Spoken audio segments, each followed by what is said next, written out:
E Santo Agostinho dá inúmeros exemplos e lições para nós todos, até hoje, e com certeza eternamente vai dar.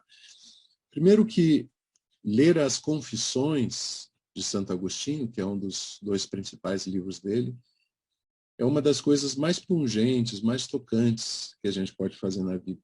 E como todos os santos, ele se reconhece pecador. Né? É muito interessante isso na vida humana. Né? Os santos sabem que são pecadores. Os pecadores acham que são santos. É sempre o jogo da vida. É muito interessante. Então, as confissões dele são uma obra majestosa. E a Cidade de Deus, né, que ele escreve basicamente para defender a comunidade cristã das acusações do mundo pagão, né, em que ele traz argumentos maravilhosos, por que os bons também sofrem. Eu cito muito Santo Agostinho no livro, afinal, Porque Sofremos. Né? Eu acho que ele é uma base para a nossa compreensão do sofrimento distribuído, como Deus faz, e como ele atinge bons e maus. E numa das passagens dele, eu recordo que ele diz que, embora o sofrimento seja igual, que grande diferença existe entre aqueles que sofrem. Tu pode botar fogo sobre carvão e fogo sobre ouro, né? E o resultado vai ser diferente nos dois casos. É muito bonito. E ele faz toda essa reflexão de como é necessário o sofrimento distribuído de uma maneira não privilegiada, né? Para que possa haver livre-arbítrio. Porque se todo o bem fosse recompensado com a graça de Deus, e se todo o mal fosse castigado com a punição divina, não haveria livre-arbítrio. nós seguiríamos simplesmente o princípio pavloviano de buscar a recompensa e não o castigo, e todo mundo faria o bem de uma maneira escravizada. Né? Então, como a grande decisão, a maior, talvez, decisão de Deus ao nos criar, foi criar seres semelhantes a Ele, né? O Gênesis diz que Deus nos criou a sua imagem e semelhança. Né? E uma das maiores características de Deus é que Ele é autônomo. Ele faz o que lhe apraz. Deus tem o poder e a sabedoria para agir como decide, como quer. Ou como uma vez alguém já disse, Deus faz o que lhe dá na telha. É uma outra maneira bem bacana de falar de Deus. Deus faz o que lhe dá na telha. Essa imagem e semelhança de Deus, e parece que eu estou falando de abobrinha, mas vocês vão ver daqui a um pouco a gente chega nos 3D dos seres humanos. É esse o caminho. Essa imagem e semelhança de Deus foi muito mal entendida durante muito tempo, e até hoje ainda é bastante mal entendida, principalmente devido às artes plásticas. Por 2000 anos, os artistas cristãos tentaram representar Deus na pintura, na escultura, no mosaico, no afresco. Né? Talvez a mais magnífica e bem elaborada e fantasticamente bem realizada obra representando Deus seja o afresco de Michelangelo no teto da Capela Sistina, em que ele está terminando de criar Adão. Né? Muita gente pensa que aquela representação de Michelangelo é que ele está criando Adão. Não, Adão já está criado, porque Adão já está recostado sobre uma pedra e Deus está batendo em retirada numa companhia de anjos. Né? E Michelangelo deixou 1 centímetro mágico, 1 centímetro mágico de distância entre o dedo de Deus e o dedo de Adão. Essa distância representa o nosso livre-arbítrio. Nós acabamos de ser criados à imagem e semelhança do Deus Todo-Poderoso, mas nós estamos independentes dele. Mas devido a essas maravilhosas obras de arte, né, muita gente tem de Deus uma imagem corporificada, Deus com um corpo, né? Em algum lugar no céu, sentado num trono, com Jesus Cristo do seu lado direito por toda a eternidade. É, é uma eternidade enfadonha, venhamos. Passar a eternidade toda sentado num trono no céu. E tudo isso vem por causa das artes, porque as artes representaram Deus, e Deus não pode ser representado. Jesus ensina, em João, no Evangelho de João, Jesus diz, sabei que Deus é Espírito. Sabei que Deus é Espírito. E que aqueles que o adoram devem adorá-lo em espírito e verdade. Ora, se nós somos criados à imagem e semelhança de Deus, e se Deus é Espírito, significa que Deus não tem corpo. Então, a imagem e semelhança de Deus que nós temos com o Criador não é o corpo, porque ele não tem, é o Espírito. Nós somos imagem e semelhança de Deus porque temos o Espírito Divino em nós, que nós chamamos de alma, né? A alma humana, a realidade espiritual do ser humano. Infelizmente, a imagem corporificada de Deus engana muita gente e faz pensar de maneira errada, né? Então, por sermos imagem e semelhança de Deus, e por termos espírito, né, nós somos seres muito especiais, e uma das especialidades que nós temos é a autonomia, porque Deus é autônomo. Então, Deus quis nos criar autônomos. Nós somos tão autônomos que nós podemos até negar a existência de Deus. Nós podemos recusar acreditar nele. Nós temos livre-arbítrio para praticamente tudo. Embora o livre-arbítrio também seja muito restrito, existe muita determinação na vida humana. De quem nós nascemos, em que ambiente fomos, que experiências temos, mas nós temos a última liberdade humana, como o Viktor Frankl coloca, que é decidir como nós reagimos ao mundo. O Jean-Paul Sartre, grande filósofo existencialista francês, escreveu uma vez que não importa o que a vida faz com você. O que importa é o que você faz com o que a vida faz com você. E é aí a autonomia humana, novamente. E o Viktor Frankl, de quem eu quero falar um pouco mais, porque ao falar da natureza humana nós temos que falar mais de Frankl. O Viktor Frankl, fundador da terceira escola de psicologia de Viena, a primeira de Freud, a segunda de Adler, a terceira de Frankl, e o primeiro cientista da natureza humana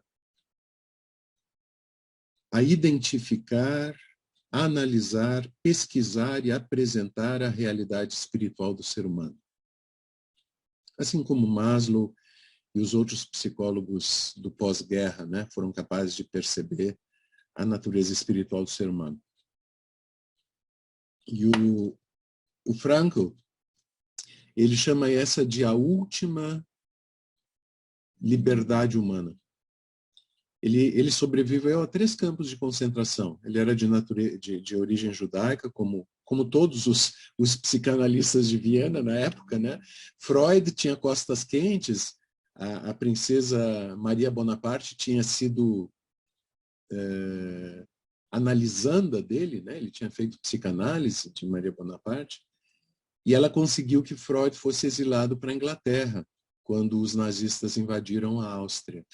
Mas Frankl não tinha essas ligações potentes e ele foi enviado para campos de concentração. Toda a família dele morreu em campos de concentração. E ele sobreviveu a 3 encarceramentos. E aí nasceu a obra-prima dele, e a mais brilhante, difundida até hoje, Em Busca de Sentido. A editora Vozes publicou toda a obra de Frankl de novo em português. É um livro pequeno, mas essencial. Não é possível passar uma vida nesse mundo sem ler Em Busca de Sentido. Não faz sentido passar uma vida aqui sem ler Em Busca de Sentido. E o que Frankl diz é que naquelas agruras do campo de concentração, quando os prisioneiros não tinham liberdade de nada, Não sabiam se iam comer, não sabiam se iam dormir, não sabiam se iam passar frio ou calor, não sabiam se iam viver, não sabiam se iam sobreviver. Frankl disse que ali se manifestava a última das liberdades humanas. Como reagir àquilo que estava sendo apresentado a eles. Como reagir às circunstâncias nas quais eles estavam sendo colocados. E daí o Frankl diz que alguns se tornavam piores que animais, mais brutos que animais, utilizando a inteligência para espezinhar, oprimir e explorar quem já era oprimido, espezinhado e torturado como eram os prisioneiros nos campos de concentração. Mas outros, Frankl diz, repartiam o último torrão de pão que tinham com outras pessoas. Repartiam um sapato com outro que não tinha dois, para que cada um sentisse frio em um pé só, e não nos dois pés. E ali Frankl percebeu que nós temos dentro de nós toda a luz e toda a escuridão do mundo. Uma criança é potencialmente a luz e a escuridão do mundo. Porque somos autônomos. Porque Deus nos quis autônomos. Nos quis senhores da nossa própria salvação ou culpados da nossa própria danação. Essa é uma bênção imensa e uma responsabilidade irredutível. Não tem como sair disso. Então, esse homem 3D que a Janete nos apresentou hoje é esse ser criado à imagem e semelhança de Deus. Lembrem que imagem e semelhança não quer dizer igual, né? Porque se Deus tivesse criado o homem igual a ele, nós não teríamos corpo, nós seríamos só espírito, porque Deus é só espírito.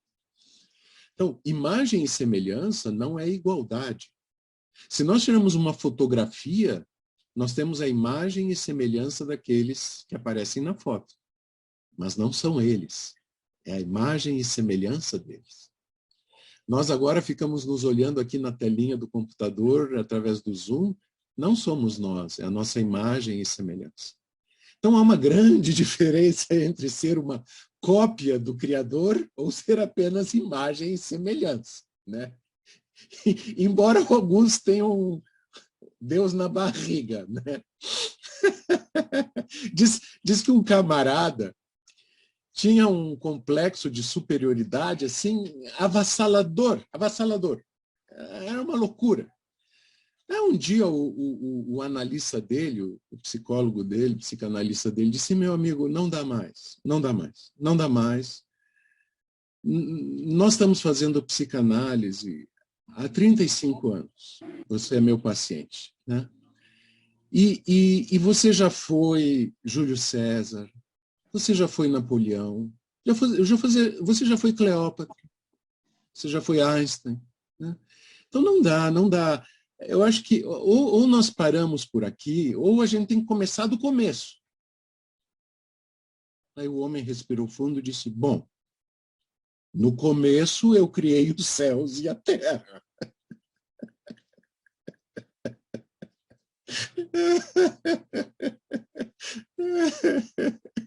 Então é assim, quando o homem não encontra o Deus onisciente, onipotente, cheio de amor, que é puro espírito, invisível, ele muitas vezes se julga um Deus, né? E foi o grande equívoco de Nietzsche quando escreveu as obras dele, especialmente Assim Falou Zaratustra, né?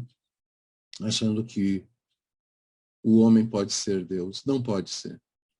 O homem é um ser em constante mutação. Graças a Deus, somos seres em constante mutação.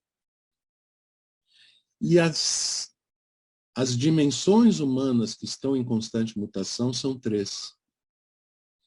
A realidade humana, como nós entendemos hoje em dia, a partir da ciência, da psicologia principalmente, e a partir da sabedoria milenar, a sabedoria como fonte vinda das grandes religiões mundiais, budismo, hinduísmo, cristianismo, judaísmo, islamismo, fé bahá'í, zoroastrismo, e também dos filósofos, né, que ao longo do mundo pensaram, Sócrates, resgatado por Platão, né, nos seus diálogos, Aristóteles, Plotino.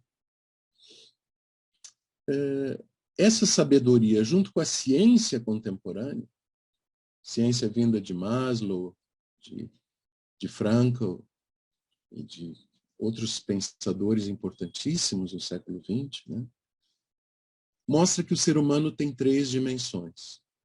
A Janete acertou em cheio quando falou do homem 3D. Nós temos uma dimensão corpórea, uma identidade corpórea, o nosso físico, nossa realidade física, nossa identidade física. Nós temos uma mente, o nosso psiquismo, a maneira, basicamente, como nós sentimos e entendemos as coisas. O psiquismo é um continente imenso, ainda muito pouco explorado, mas basicamente o psiquismo humano, ou a mente humana, se refere a 2 dimensões, que é sentimento e pensamento. Nossas emoções e nossos raciocínios. Tá? Então temos um corpo, uma identidade corpórea, temos um psiquismo, ou uma mente, uma identidade mental, cada um de nós tem um corpo que é todo seu e também temos uma identidade mental que é toda nossa. E finalmente temos uma identidade imortal. Uma identidade imortal, chamada de alma, às vezes de espírito. Essas são as 3 dimensões humanas que precisam ser educadas. Então, educar por inteiro significa basicamente 4 verbos sobre 3 realidades. Os 4 verbos, eu diria, são conhecer, entender, estudar e pesquisar. Então, nós precisamos conhecer nosso corpo, nós precisamos entender nosso corpo, nós precisamos estudar nosso corpo, nós precisamos pesquisar sobre o nosso corpo. Nós precisamos conhecer nossa mente, nós precisamos entender nossa mente, nós precisamos estudar nossa mente, nós precisamos pesquisar sobre a nossa mente. E nós precisamos conhecer nossa alma, entender nossa alma, estudar nossa alma e pesquisar sobre a nossa alma. E uma vez tendo conhecido, entendido, estudado e pesquisado, nós temos que passar a conhecer mais, entender mais, estudar mais e pesquisar mais, e não tem fim. E não tem fim. Então, em muitas palavras, João, essas são as 3 dimensões que precisam ser educadas. Essas são as 3 dimensões que precisam ser educadas.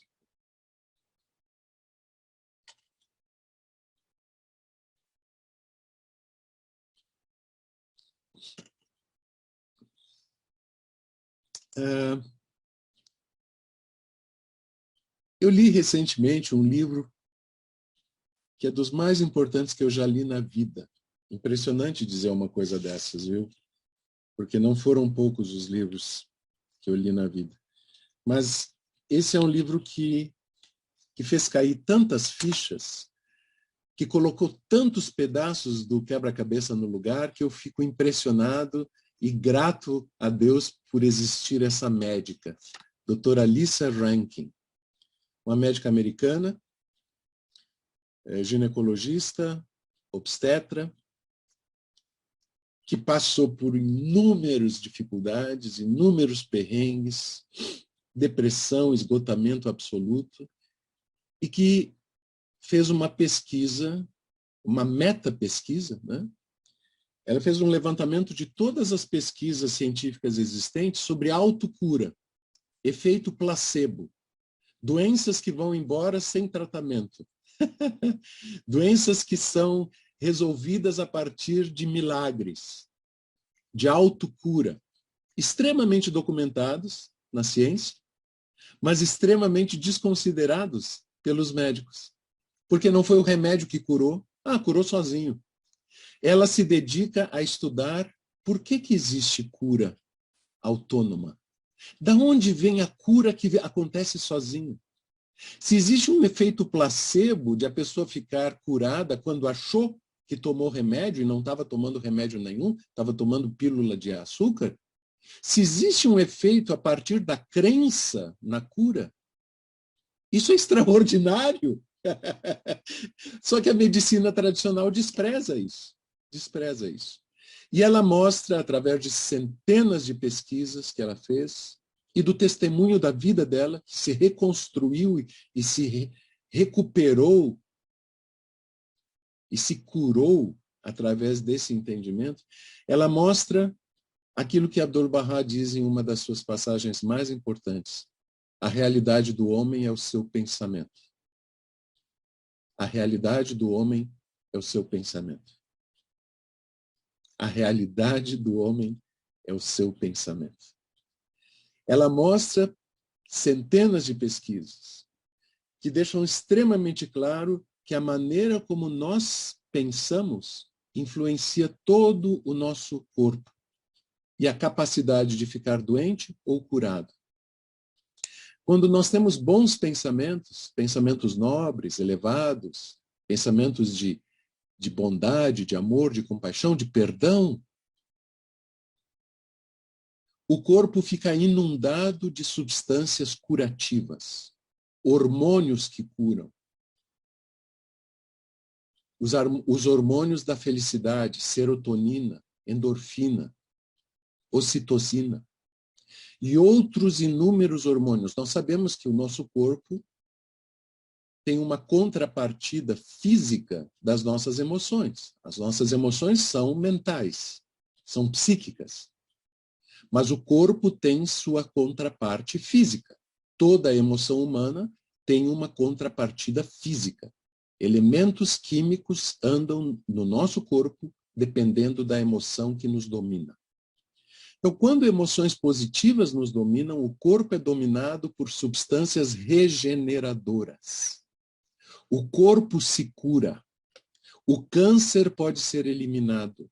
E nós temos aqui entre nós, assistindo hoje essa live, uma pessoa que sobreviveu a um câncer brutal. Com fé, com amor, com pensamento positivo. Ao contrário, quando nossos pensamentos são de ódio, de raiva, de vingança, de frustração, de medo, de fracasso, então o nosso corpo é dominado por substâncias deletérias. Cortisol, adrenalina e outras tantas que quebram o organismo, destroem os órgãos, afetam toda a capacidade de saúde. Então ela mostra, por centenas de pesquisas, que a nossa saúde depende do nosso estado mental, de como está a nossa mente. A nossa mente previne doenças e cura doenças.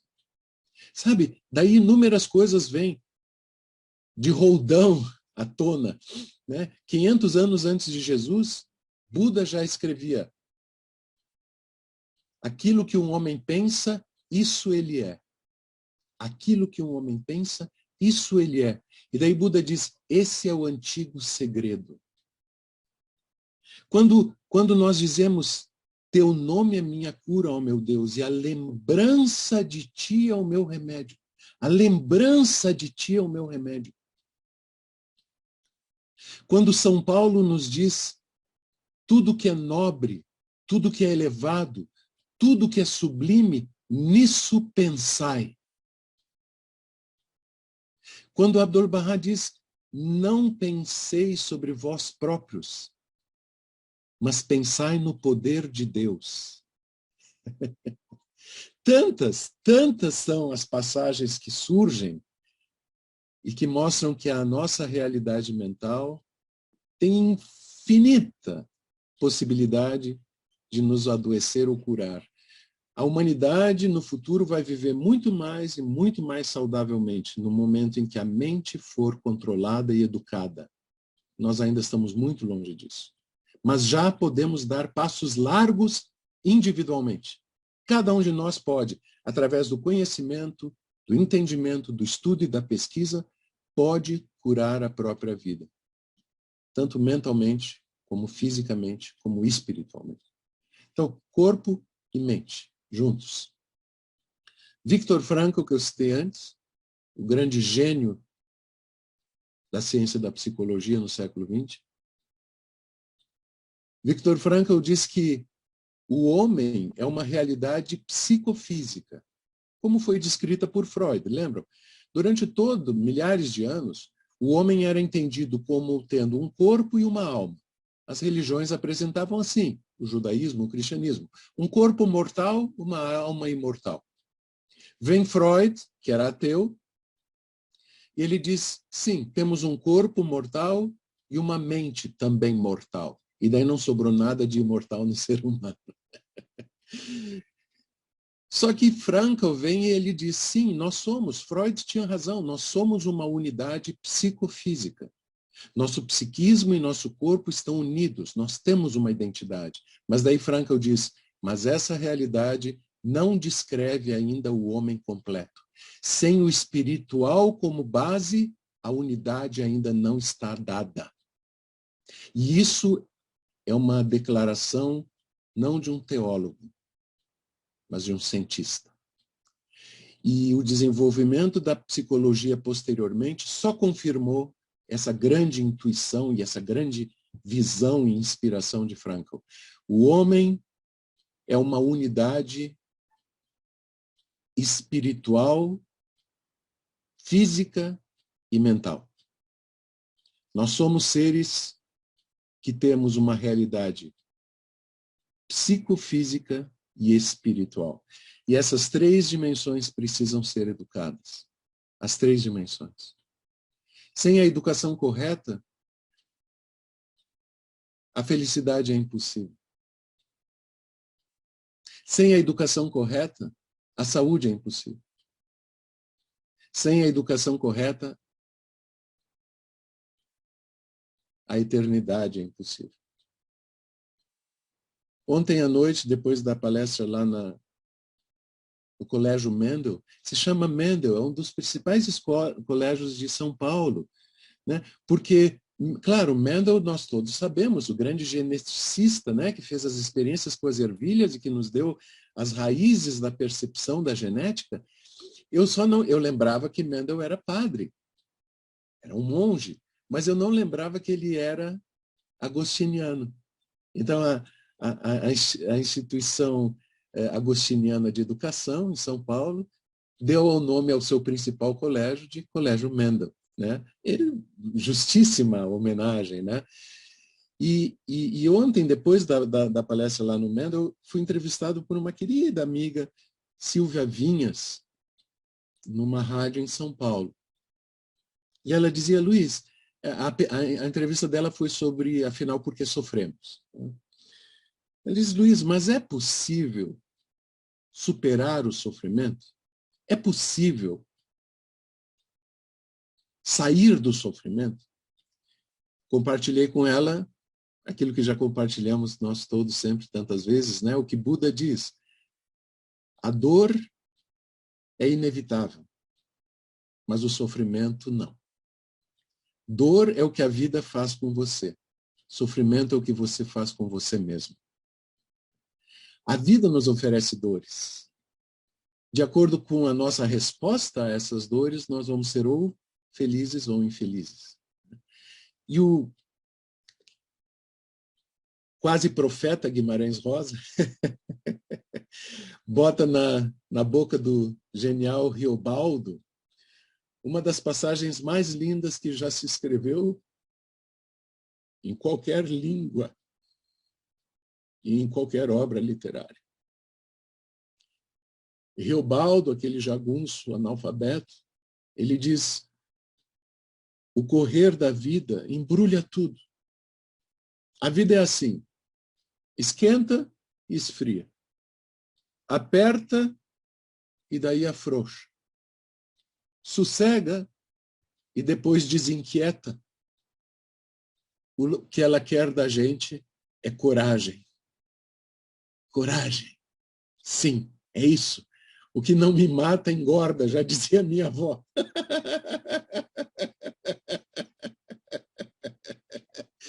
E como dizia a avó de um outro amigo meu, que também me deu uma das grandes lições da vida, fundo de poço tem mola.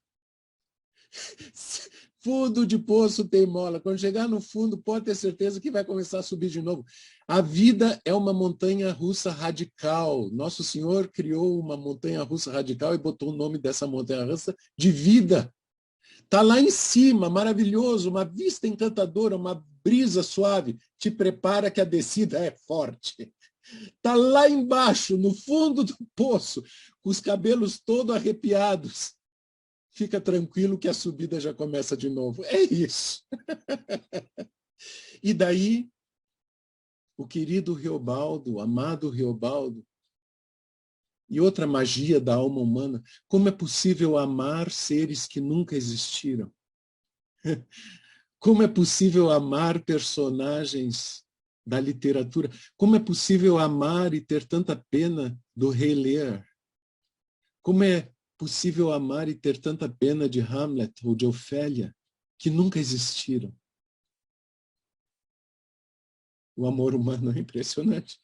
E esse Riobaldo, amado, querido, ele segue nessa mesma frase dizendo, e realmente é impressionante o que ele diz. Ele diz: o que Deus quer é ver a gente aprendendo a ser capaz de ser alegre a mais no meio da alegria. E ainda mais alegre ainda no meio da tristeza. Só uma alma iluminada por Deus pode escrever algo assim. O que Deus quer é ver a gente aprendendo a ser capaz de ser alegre a mais no meio da alegria. E ainda mais alegre ainda no meio da tristeza. É a educação da alma que nos permite isso. É a palavra viva do Espírito de Deus, através dos profetas que deram a vida pela humanidade, que pode ensinar isso. Se nós não estudarmos o corpo padece. Se nós não estudarmos a mente padece.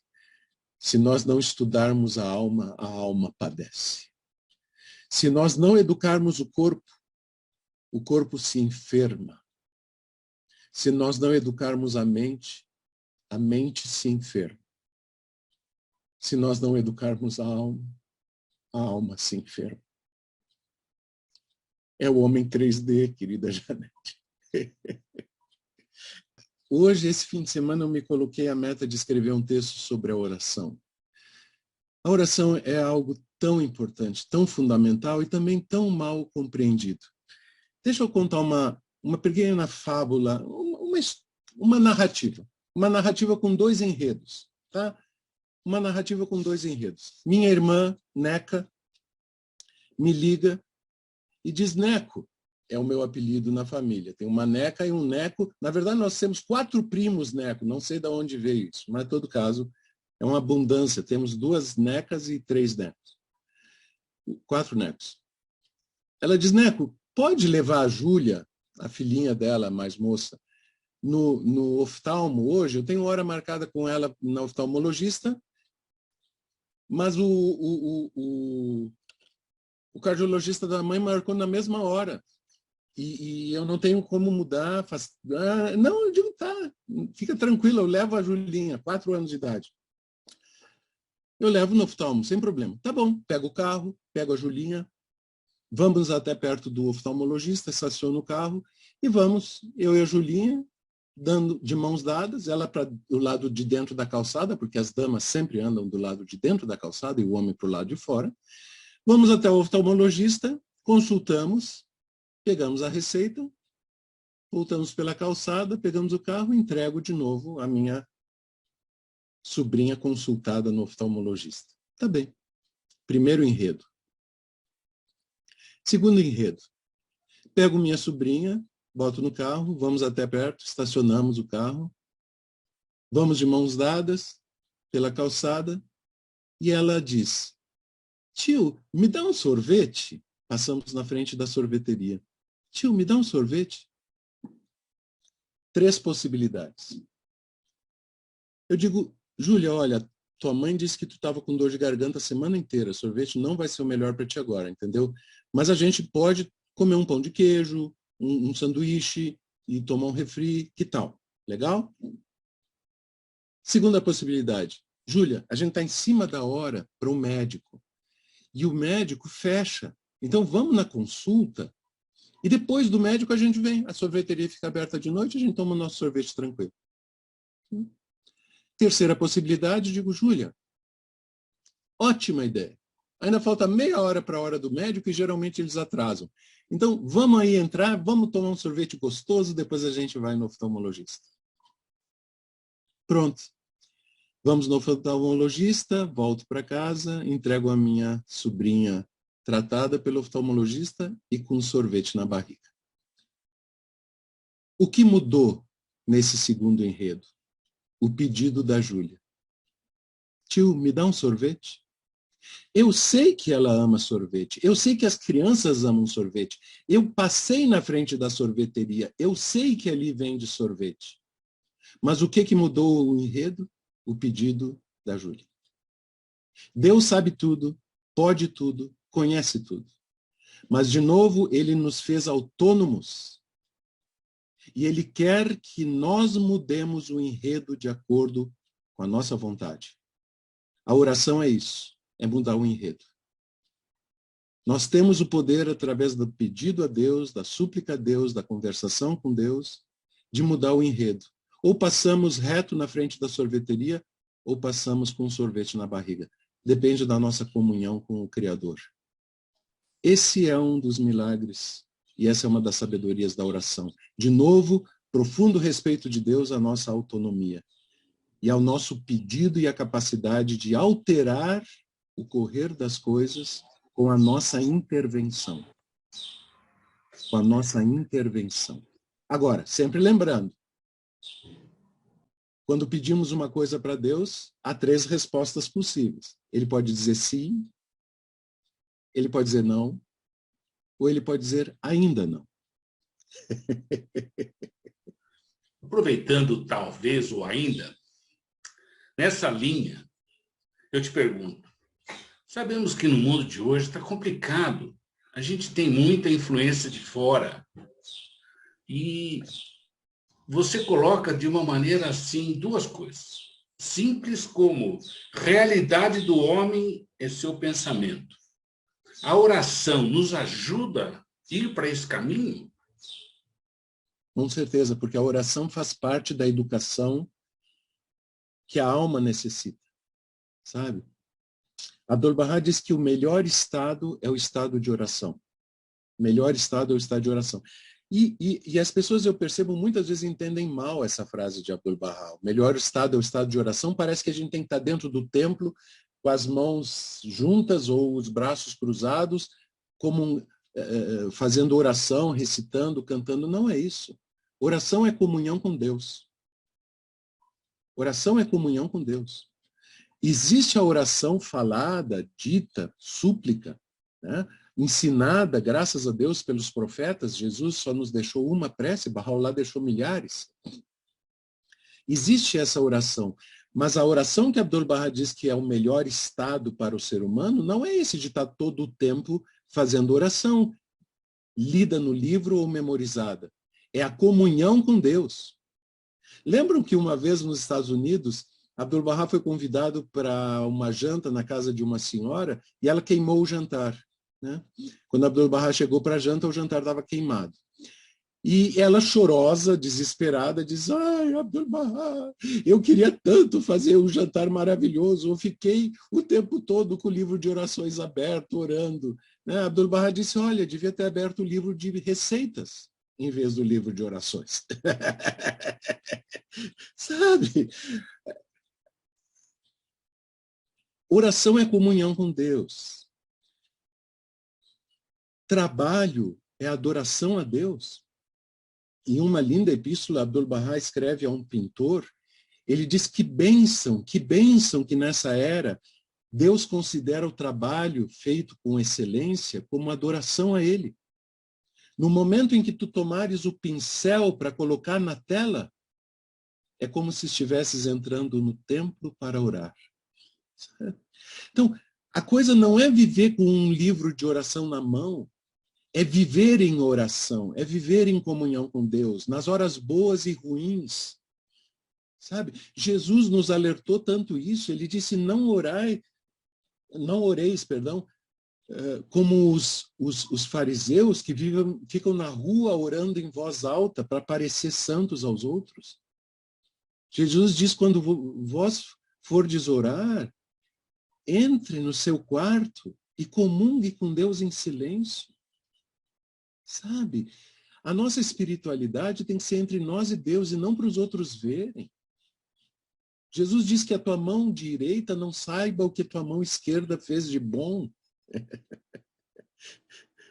Então, o estado de oração é o estado de comunhão permanente, a todo instante. A oração que eu mais amo das milhares que tem na revelação Babi e Bahá'í, a oração que eu mais amo é uma pequena, curta, breve, mas essencial prece do Bab. Vocês conhecem. Ela diz, eu te adjuro pelo teu poder, ó meu Deus. Não deixes nenhum mal me sobrevir em tempos de provações. E em momentos de inadvertência, guia meus passos no caminho certo, através de tua inspiração. Tu és Deus, potente és para fazer o que desejas. Ninguém te pode resistir à vontade ou frustrar o desígnio. É isso. Implorar a Deus que nenhum mal venha em tempos de provações. E que em momentos de inadvertência, que são tantos na nossa vida, os nossos passos sejam guiados através da inspiração dele. Essa é a educação da alma. Mas, Luiz, é importante ensinar isso para as crianças desde pequeno. Uma criança que desde pequeno aprende a comungar com Deus é uma alma que vai ser tão feliz na vida. Mas, Luiz, a minha vida tem sido só coisas ruins. A dor é inevitável porque a vida que me oferece esse sofrimento só tem coisas ruins. Como que o sofrimento é o que eu faço, que a vida eu faço comigo? O que eu tenho que fazer para mudar? Porque hoje as pessoas só sabem falar o que acontece de ruim na sua vida. Tá Ela certo. não consegue ver o lado bom da vida. É porque não educaram a mente e não educaram a alma. As consequências da ignorância são avassaladoras. Sabe? Nós não podemos imaginar que o desconhecimento de como a mente funciona e o desconhecimento de como a alma funciona não acarrete num sofrimento horrível. Claro que sim. É o inferno descrito nas religiões. Então, primeiro, eu lamento muito que a tua vida seja tão ruim. Depois da live eu vou falar um pouquinho com a Janete sobre isso. Eu acho alguma alegria tem que vir na tua vida. Não pode ser.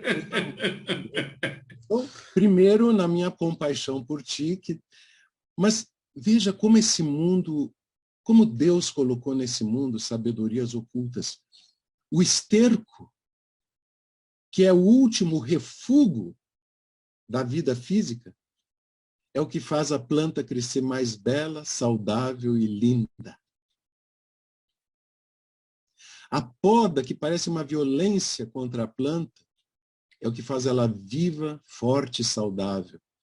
A lapidação, que tira pedaços da pedra preciosa, é o que faz a luz brotar dela. A terra que é ferida pelo arado, riscada, sulcada, é a que se torna fértil. Se as estrelas não explodissem, haveria no universo só hidrogênio e hélio, que é o que permite a combustão das estrelas. Mas quando as estrelas terminam a sua vida e explodem numa supernova, elas produzem na explosão os elementos que permitem a vida: carbono, ferro, manganês, ouro, platina. Todos os elementos que permitem a vida são produzidos quando as estrelas explodem. Por isso, quando o poeta diz que o homem é pó de estrelas, isso não é apenas uma imagem poética, é realidade física. Então, veja, se nós olharmos a vida com olhos espirituais, e se nós entendermos como a mente funciona, nós podemos fazer essa modificação, essa transformação, essa mágica de enxergar na dificuldade as coisas boas, de enxergar na poda o instrumento de fortalecimento, de enxergar na lapidação o instrumento de beleza e valorização, de enxergar na explosão o instrumento de nascimento de coisas essenciais, sabe? E daí nós vamos começar a levantar a mão e dizer a Deus: obrigado pela poda, obrigado pela explosão, obrigado pela lapidação, obrigado pela aragem, porque isso faz a nossa vida mais profunda. Mas realmente depende dessa alquimia de entendimento. Sem entendimento, o sofrimento é só dor. Com entendimento, a dor é alegria. Com entendimento, a dor é crescimento. Com entendimento, a dor é gratidão. Sem entendimento, é só dor. Burra, estúpida, indigna do ser humano. O que é coragem para você, Luiz Henrique? Coragem é, e não só para os barrais, para todo bom cristão, para todo bom muçulmano, para todo bom budista, que quer mudar o mundo também, porque também tem a palavra do verbo através das suas escrituras. Coragem é apoiar-se em Deus. Coragem é apoiar-se em Deus. Existe uma cantata de Bach, das maravilhosas 240 e poucas cantatas que Bach escreveu, que o mundo seria tão incompleto se ele não tivesse escrito. Ele diz que meu Deus é uma fortaleza, é minha fortaleza. Né? Meu Deus é minha fortaleza. E é isso mesmo. Sem Deus, não o Deus da fantasia, não o Deus pintado por Michelangelo, não o Deus sentado num trono no céu, o Deus infinito espírito, o Deus de Einstein, o Deus de Einstein. Lembram que Deus, para Einstein, Deus é aquele espírito infinitamente superior que se manifesta no pouco que pode ser compreendido do mundo que podemos observar. Aquele espírito infinitamente superior que se manifesta no pouco que podemos compreender do mundo que podemos observar. Esse é o Deus do qual São João fala, esse é o Deus do qual Jesus fala. Quem se apoia nesse Deus infinito, sábio, todo amoroso, que está sempre próximo de nós, tem coragem. A coragem não vem da gente mesmo, a coragem não vem de ser forte. A coragem vem de se apoiar em Deus. E é por isso que até a mais frágil criatura pode ser corajosa. Não é preciso fazer musculação, não é preciso tomar anabolizante e ser de 2 metros de altura. Golias foi derrotado por Davi. Não é preciso ser grande, rico, poderoso para ter coragem. É possível ser pequeno, frágil e ignorante. E muito corajoso. porque meu Deus é minha fortaleza. Eu não estudei psicologia, mas pouco que eu sei é que nós temos consciente e subconsciente. E quando a tua subconsciente está supercarregado de imagens e tragédias e momentos tristes e desagradáveis na vida, evidentemente, esse subconsciente e com esse carregamento pesado e trágico e negativo impacta e impressiona também seu estado emocional.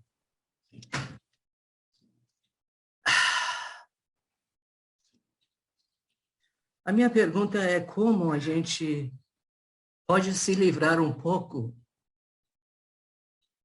e esvaziar um pouco esse subconsciente que está carregado de tantas imagens e tragédias que ficou gravado aí.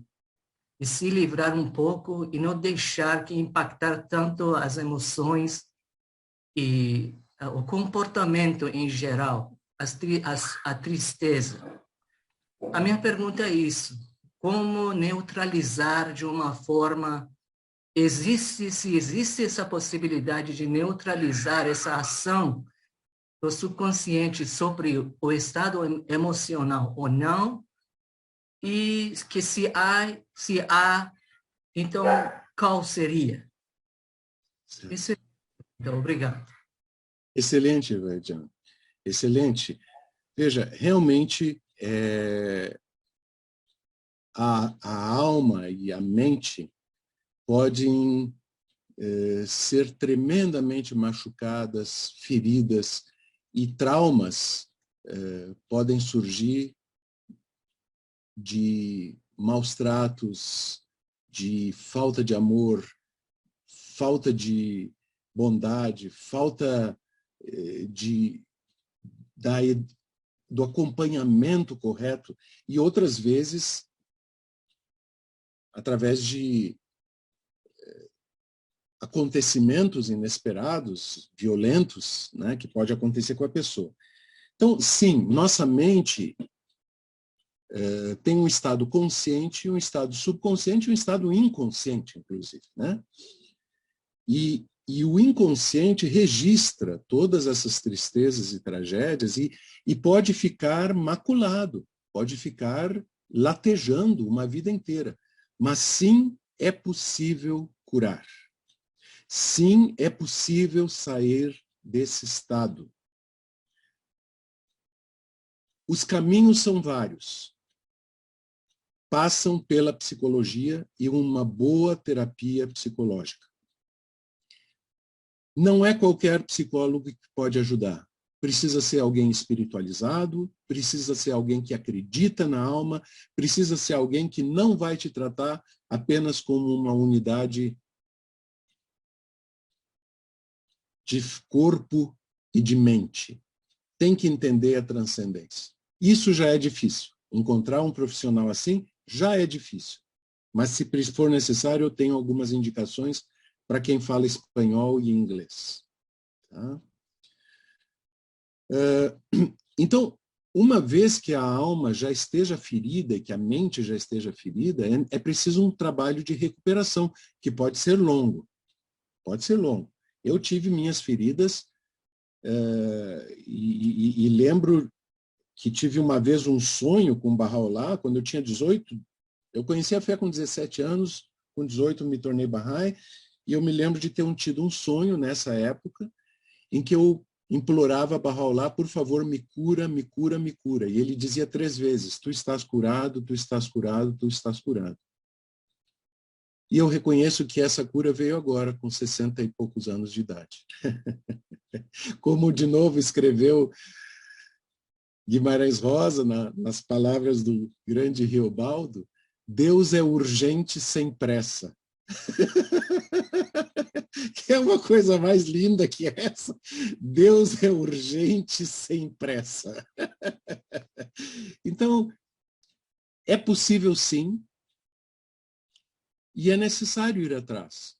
Agora, além da terapia, da psicoterapia, existem caminhos que nós mesmos podemos fazer.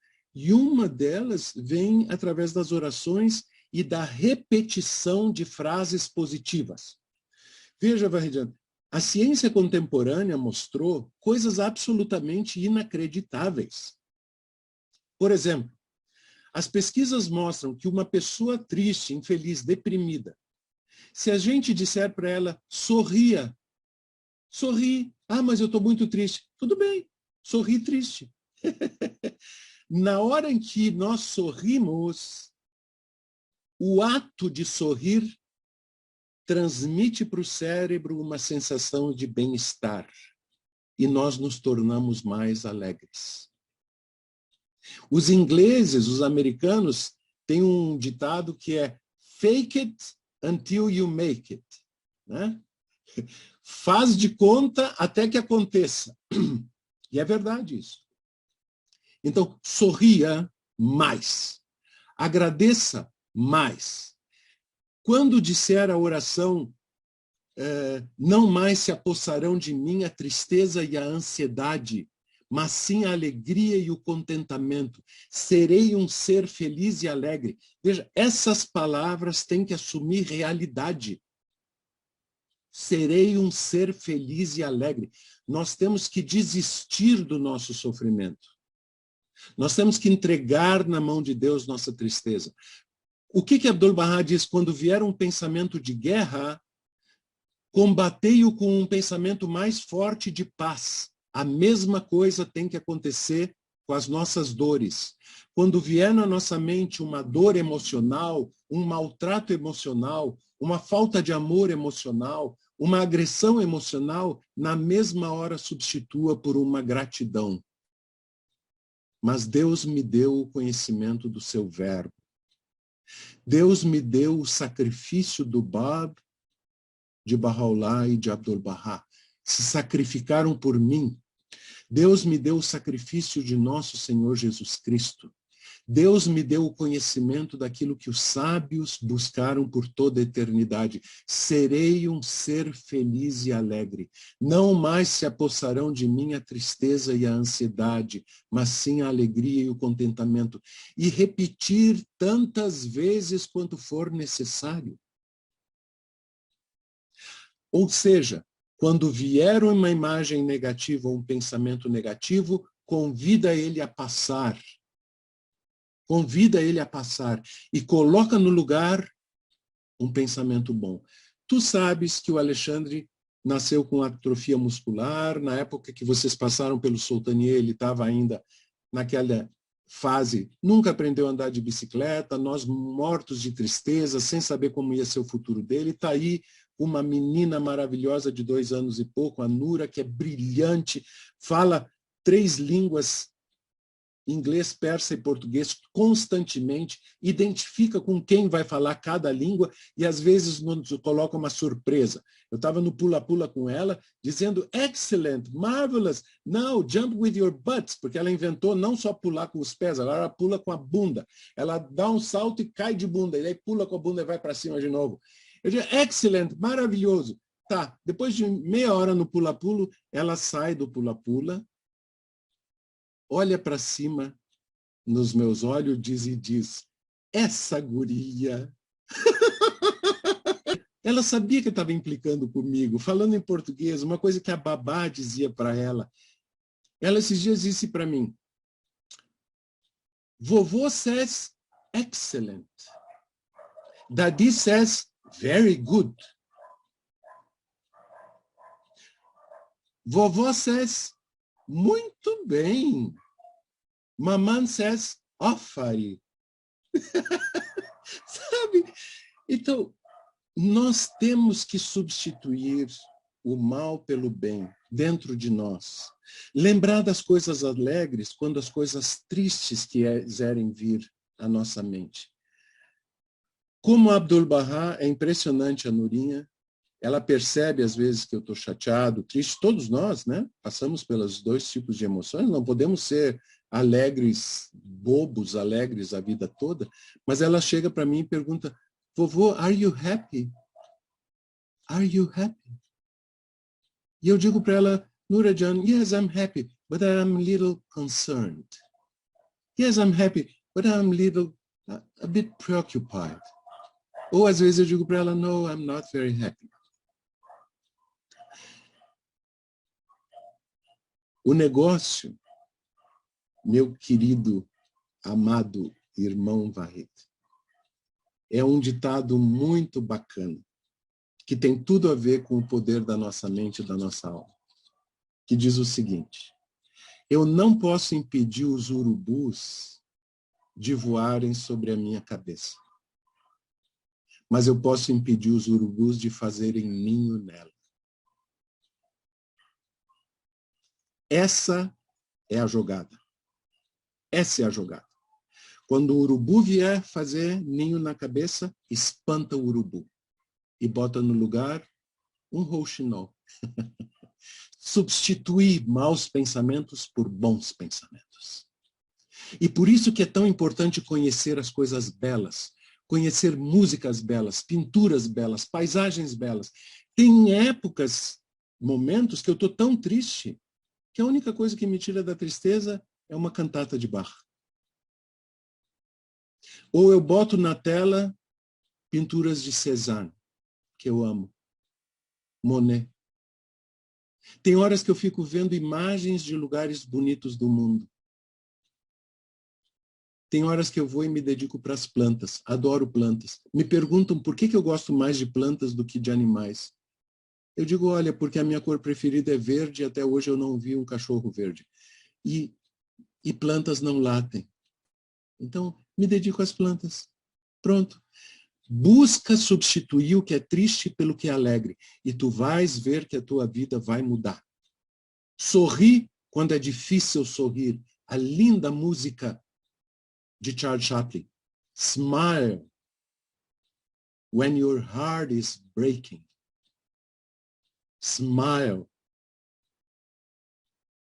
Eu sou professora e, sem me estender muito, essa oportunidade, já que minhas aulas voltam a semana que vem, esse tema me chamou muita atenção para aquela bagagem, né? Já ser formada na minha desenvoltura nos próximos meses aí, né? Com os adolescentes. Eu vou trabalhar com adolescentes, já trabalho uma longa data como professora, né? Há mais de 15 anos. E gosto muito de poesia também, escrevo bastante. E por incrível, por essa semana mesmo, eu estava lendo, desculpe que eu vou tentar ser breve. Eu li, eu estava pesquisando sobre você, na sua biografia, os livros que você escreve, né? Eu já li alguns, mas eu falei assim, será que ele escreve poesia? Será que o Luiz Henrique escreve poesia? E me chamou muita atenção de hoje eu poder estar falando isso aqui, assim, à distância para você, de eu poder ter a oportunidade de conhecer a sua escrita na poesia e passar por avante aí. Então, eu lembro também de uma entrevista que você fez sobre a pessoa lago e a pessoa mar. Eu passei para os meus alunos o ano passado e eles fizeram um belíssimo trabalho em cima desse tema. Fui parabenizada na escola, foi uma inspiração para mim. Então, eu agradeço. Estou aqui para agradecer. E a todos que estão presentes, muito prazer em conhecê-los. Vamos esperar trocar mais informações em breve. Eu adoro interagir. Desculpa.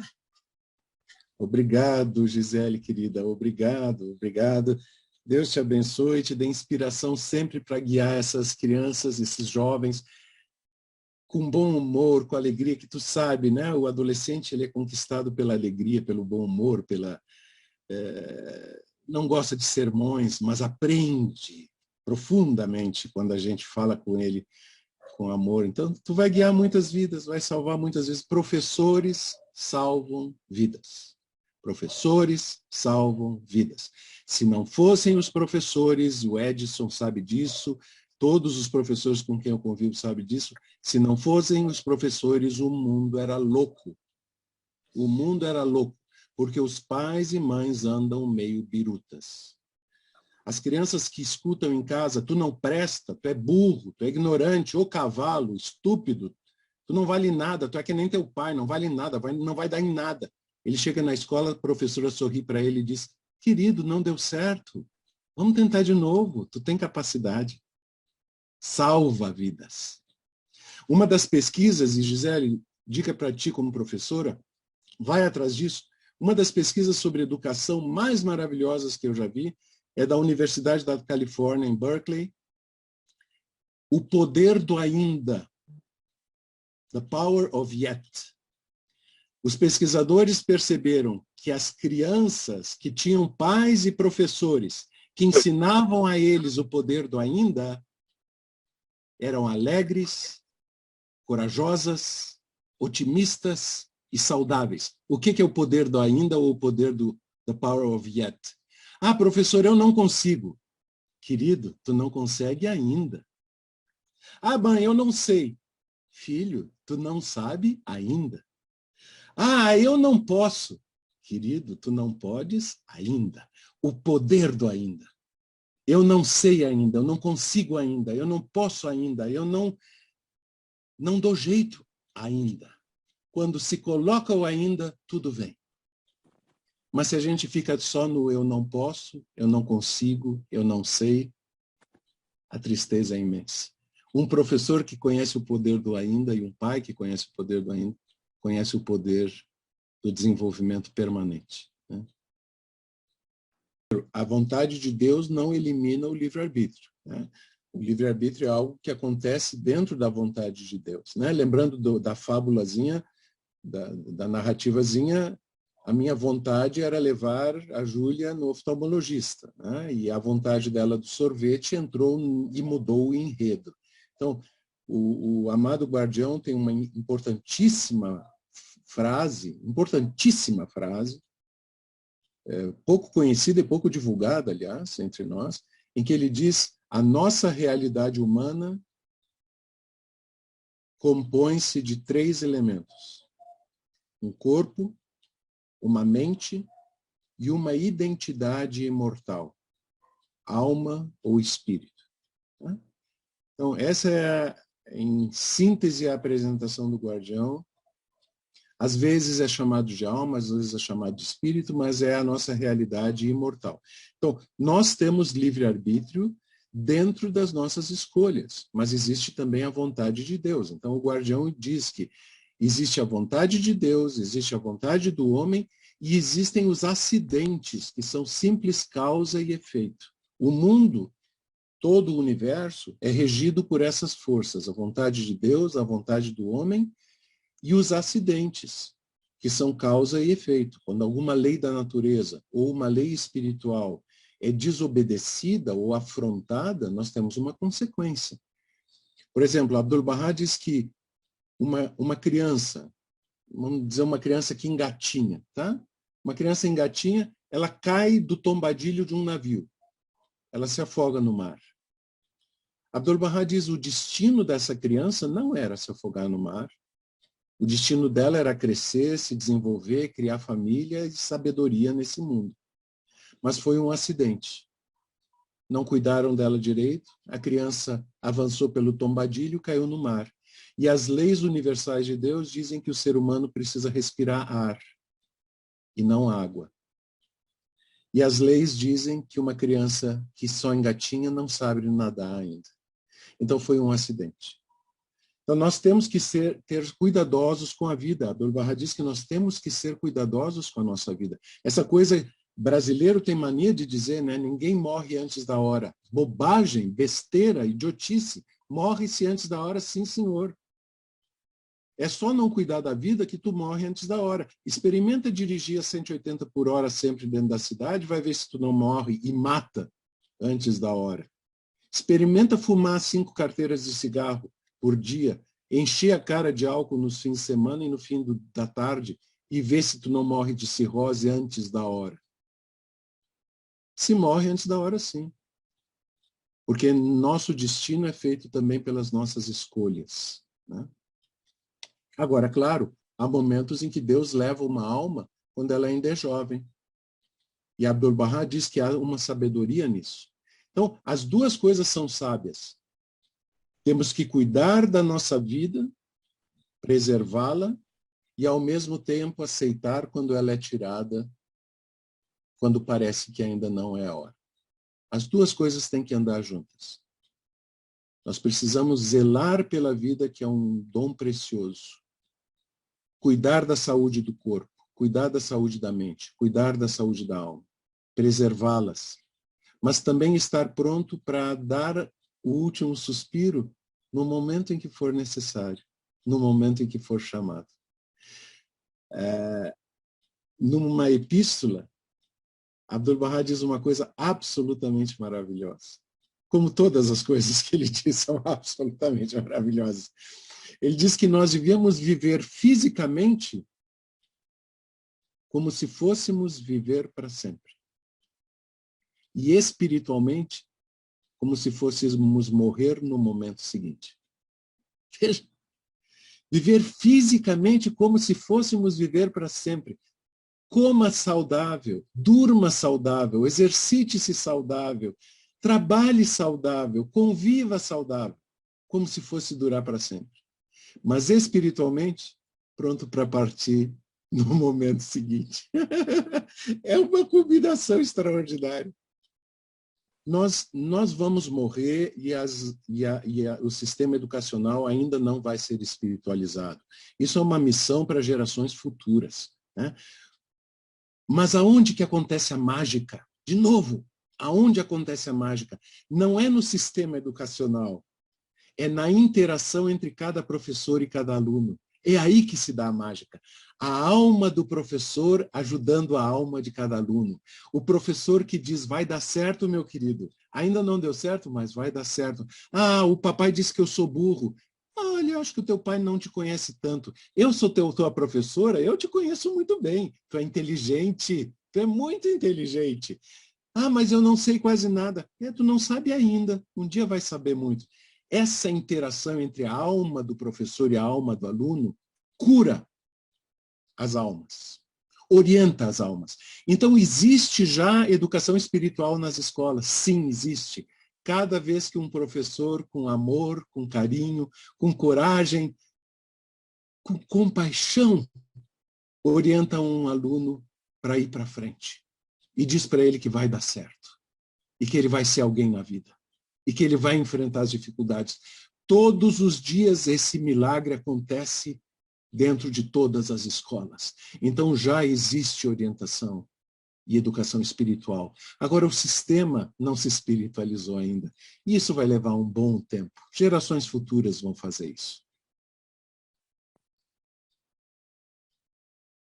Tem uma metáfora muito simples que eu costumo utilizar.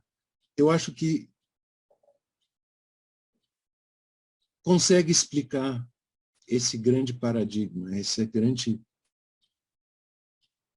questão, que é o seguinte: se um homem respira, sorri, chora, se um homem come, anda, dorme, canta, dança, pesca, olha as estrelas, conversa com os filhos, dirige o carro, vai no supermercado, vai na feira,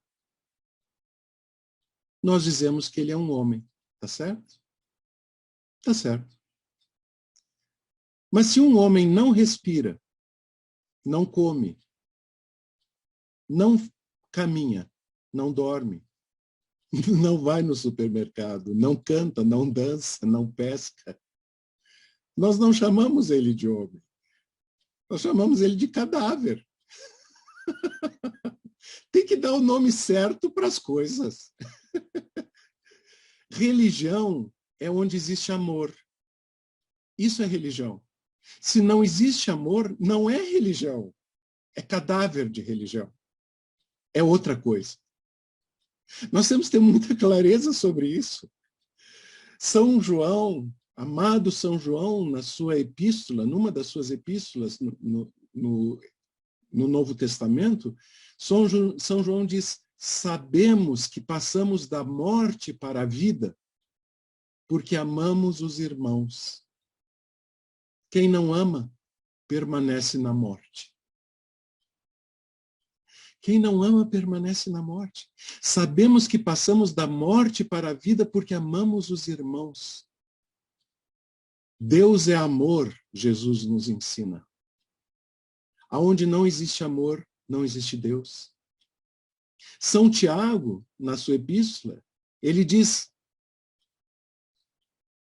quem diz eu amo a Deus, mas odeio o meu vizinho, é mentiroso. Porque se não amas ao teu vizinho, ao teu próximo, a quem vês, como vais amar a Deus a quem não vês? É extraordinário, é extraordinário. Veja a essência da salvação nas palavras de Cristo, porque uma coisa é a essência da salvação em Cristo e outra coisa é a essência da salvação em Paulo. São Paulo, que possui 13 textos dos 27 do Novo Testamento, São Paulo tem uma visão teológica distinta da de Cristo. Logo depois de Jesus falar em Mateus 24 sobre os fenômenos da vinda do reino de Deus, do escurecimento do sol, do escurecimento da lua, da queda das estrelas, logo depois disso, Jesus oferece em Mateus 25 uma metáfora, a mais importante metáfora de Jesus sobre a salvação. Porque Jesus diz que então o Filho do Homem virá para julgar as almas. E assim como o pastor julga o rebanho, ele dirá: bem-aventuradas as ovelhas, vinde para mim à minha direita, e será de vós o reino de Deus. Amaldiçoados os cabritos, à minha esquerda, que estarão na escuridão, onde haverá pranto e ranger de dentes. E daí perguntam para ele: mas o que faz de nós ovelhas salvas ou cabritos condenados? Jesus diz: as ovelhas, os salvos, os que herdarão o reino de Deus, cada vez que eu tive fome, me deram de comer. Quando eu tive sede, me deram de beber. Eu estava nu e me vestistes. Eu estava com frio e me acalentastes. Eu estava desabrigado e me destes um teto. Os que vão para a condenação, para o inferno, Jesus diz: porque eu tive fome e não me destes de comer. Eu tive sede e não me destes de beber. Eu estava desalentado e não me animastes. Eu estava com frio e não me acalentastes. Eu estava desabrigado e não me destes um teto. E daí eles dizem a Jesus: mas quando que aconteceu isso? Nós nem te conhecíamos. Nós nem sabíamos quem tu era. Nós te tínhamos como estranho. Quando foi que nós te vimos com fome e não te demos de comer? Quando foi que tu tinhas sede e não te demos de beber? Quando foi que tu estavas sem teto e nós não te demos um teto? E daí Jesus diz: cada vez que o fizestes ou não fizestes a um destes pequeninos, a mim o fizestes ou não. Quando nós alimentamos quem tem fome, nós alimentamos Cristo. Quando nós damos sede a quem tem, damos água a quem tem sede, nós matamos a sede de Cristo. Quando nós damos abrigo a quem está desabrigado, nós abrigamos a Cristo. Essa é a lição de Jesus. E daí ele diz: são salvos os que deram de comer. são condenados os que não deram de comer. Então, nas palavras de Cristo, a salvação vem pelo amor ao próximo, claramente. Céu ou inferno é fruto do amor ao próximo. Para São Paulo, basta crer em Jesus e já está salvo. Não é o que Jesus ensina. E não é o que outros santos ensinam. São Tiago, na sua epístola, ele diz: a fé sem obras é morta. A fé sem obras é morta. Não venha me dizer que eu creio em Jesus, no Verbo de Deus ressuscitado, e tu não ama teus irmãos, a quem vês? Como vais amar a Deus a quem não vês? A salvação vem pelo amor ao próximo. Então, essa questão do João Montinho tão importante, aonde não há amor ao próximo, não há religião. Simplesmente isso. Religião é amor. Se não for amor, pode se chamar de religião, mas é cadáver de religião. Então, quando Nietzsche faz a crítica, ele faz a crítica ao cadáver do cristianismo. Todos aqueles que criticam as religiões, Marx, Engels, Nietzsche e outros tantos, os filósofos da escola de Frankfurt, no século XX, Adorno, Horkheimer, fazem a crítica do cadáver da religião, que não respira, que não anda, que não come, que não dorme, que não vê. Chamemos as coisas do nome certo. Todas as religiões são amor. E onde há amor, há religião. Onde não há amor, não há religião. Por que que a fé Bahá'í não cai nessa vertigem? Por várias razões. A principal delas é que nós vivemos no dia do reino de Deus. E tudo aquilo que antes era oculto, agora foi revelado. E Bahá'u'lláh tirou o poder dos sacerdotes. Absolutamente tirou o poder dos teólogos e dos sacerdotes. E colocou o poder em instituições eleitas. Bahá'u'lláh tirou a autoridade dos indivíduos e colocou em um sistema eleitoral absolutamente fantástico, onde todos são candidatos e todos são eleitores. Onde as pessoas são escolhidas não pelo que elas prometem, mas pelo que elas viveram. Onde o critério de seleção não é o futuro prometido, mas o passado vivido. Graças a esses sistemas de proteção, a fé não vai cair nessa vertigem alucinada de achar que é religião sem amor. Há muitos sistemas de autocura. Existem na fé de Bahá'u'lláh sistemas de retroalimentação permanente entre instituições, indivíduos, e isso garante que não aconteça. Mas, quando vier o próximo profeta, o próximo manifestante, tudo isso não significa nada. E o próximo manifestante é o Verbo de Deus entre os homens. E a fé Bahá'í deixa de ser o que ela era. Talvez ela continue com o sistema que Bahá'u'lláh criou, se o próximo manifestante disser que é assim. Se o próximo manifestante disser que acabou o tempo da Casa Universal de Justiça, que acabou o tempo das assembleias espirituais, então vai ser diferente. Não sabemos. E graças a Deus estamos longe disso. Nós estamos perto da construção do reino de Deus, conforme nós possamos entender. A educação já começa pela alma.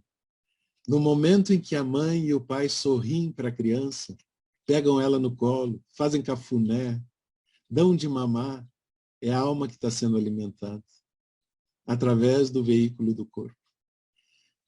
Uma das coisas mais tristes que a ciência conhece, que a medicina conhece, são as síndromes da morte, da desistência da vida. Chama Síndrome de Desistência da Vida. Isso foi muito pesquisado na época da Segunda Guerra Mundial e Primeira Guerra Mundial, quando havia muitos órfãos na Inglaterra. E esses órfãos estavam em orfanatos, bem cuidados, alimentados, trocavam fralda. As crianças eram fisicamente bem cuidadas, mas não havia ninguém para fazer cafuné nelas. Não tinha ninguém que brincasse com elas, não tinha ninguém que sorrisse com elas, não tinha ninguém que pegasse elas no colo, porque era uma cuidadora para 100 crianças. E algumas dessas crianças desistiam de viver. Morriam. Por falta de sorriso, por falta de braço, de abraço, de cafuné. Então, a alma é a primeira coisa a nascer quando os olhos do corpo abrem, né? A gente sabe que o corpo humano nasce no mesmo instante da alma, né? Quando o óvulo é fecundado por o espermatozoide, no mesmo momento em que 23 gametas de um lado, 23 de outro, se tornam 46 pares de cromossomos, que é a definição física de um ser humano, quando os 46 pares de cromossomos passam a existir, a alma é concedida, no mesmo instante, né? Então, a alma já está no ventre da mãe, se desenvolvendo e aprendendo. Lembram? Abdu'l-Bahá fala que o ser humano tem 3 caráteres. O caráter herdado, o caráter inato e o caráter adquirido. O caráter herdado é fruto da genética. 23 cromossomos do pai, 23 da mãe se juntam. Nessa combinação única no universo, há um ser com 46 pares de cromossomos que dão a ele uma série de características emocionais, físicas, altura, se vai ficar careca ou não, se vai ficar cabeludo com cabelo branco, que nem o Max até o fim da vida ou não, se tem tendência mais para alegre ou mais para triste, se é mais social ou mais intimista, um monte de características tem caráter genético, como Abdu'l-Bahá diz. O segundo caráter, o inato, que também, como o genético, já nasce conosco, por isso chamado inato. Mas Abdu'l-Bahá e a ciência explicam que esse caráter se desenvolve durante os 9 meses de gestação. Lembrem, de novo, as emoções da mãe, o estado emocional da mãe, tem uma contrapartida química. E o sangue da mãe é o sangue que circula na criança. Uma mãe 9 meses nervosa, uma mãe 9 meses pessimista, uma mãe 9 meses em depressão, uma mãe 9 meses com raiva, passa tudo isso para a criança. E durante 9 meses a criança está sendo educada na depressão, na tristeza e na raiva. A mãe alegre, feliz, contente, com a bênção da vida que ela está gerando, está educando já a criança. Ela vai nascer educada por 9 meses de gestação. Então, a educação não se dá nos bancos da escola. A educação da alma já se dá a partir do momento da fecundação. Primeiro a educação no ventre, e depois a educação dos que sorriem, abraçam e fazem cafuné da criança. Eu já sofri de depressão. A minha família tem depressão na hereditariedade, faz parte na nossa composição genética, né? Eu tive depressões horríveis na vida. Graças a Deus superei. E eu só não me matei, eu só não cometi suicídio porque eu tenho absoluta certeza da vida eterna. Graças a Deus. Tenho absoluta certeza da eternidade da alma. Absoluta. Então, a dor emocional era tão grande que eu queria deixar de existir como consciência. A dor era tão grande que eu não queria mais ser alguém.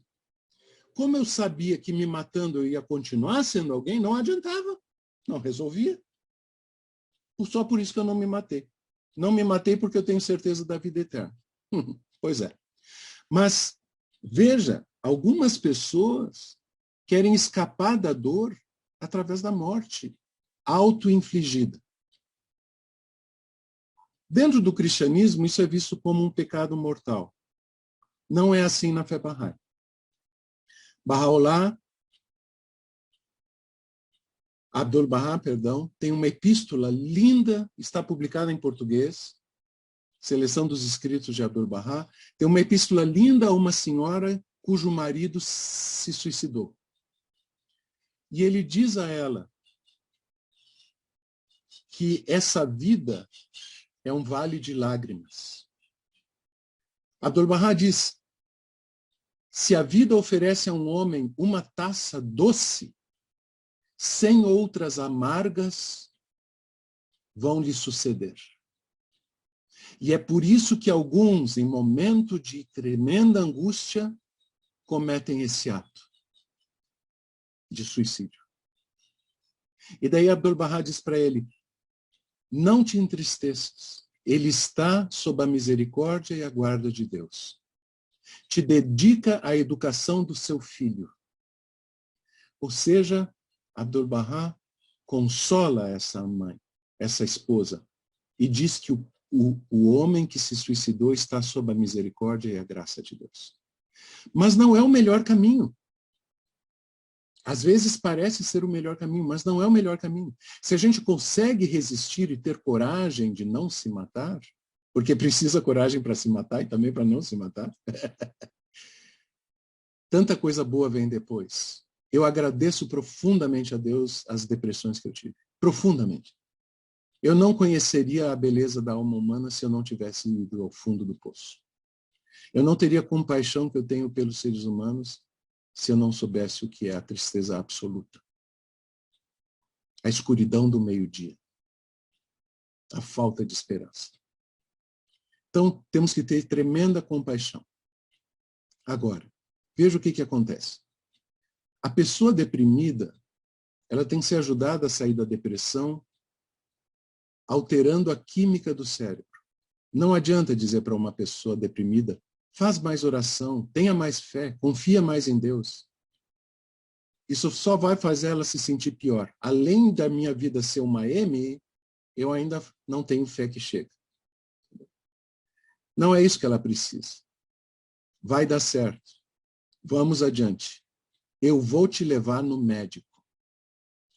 A química cerebral fica alterada em estado de depressão.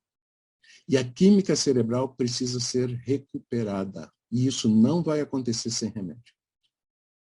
Então, depressão clínica precisa medicação.